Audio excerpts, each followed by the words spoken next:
Thanks, Kev. So growing calls for change today after two former nursing home workers were arrested in connection with the death of a 93-year-old woman in Windsor Locks. Investigators say she wandered out of their facility during some dangerously cold weather and then later froze to death.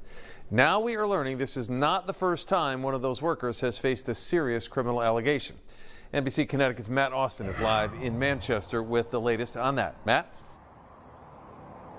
Yeah, Mike, court records show one of those former workers has a criminal history right here in Manchester, including currently for sexual assault charges. For some lawmakers, that's raising a really big issue. How is he working in a nursing home, caring for vulnerable residents?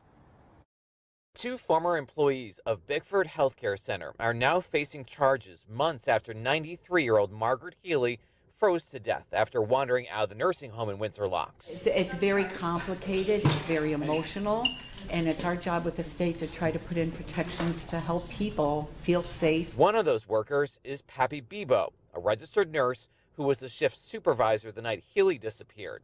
Investigators say Bibo waited more than an hour to call 911 after Healey was found outside. That is just unacceptable on all levels. Court records show Bibo was arrested in 2020 on multiple sexual assault charges.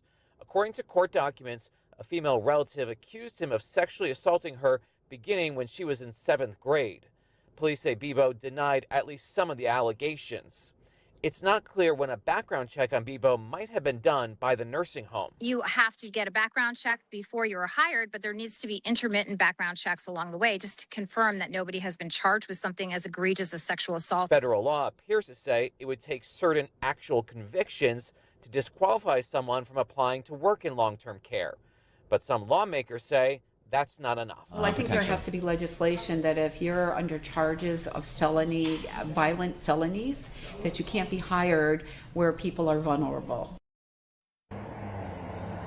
Yeah, lawmakers and the family calling for changes. Now, from the beginning, we've had trouble tracking down the owner of the nursing home. It is now closed and all the residents have been moved out. Live in Manchester, Matt Austin, NBC Connecticut News. Mike, back to you. All right, thanks.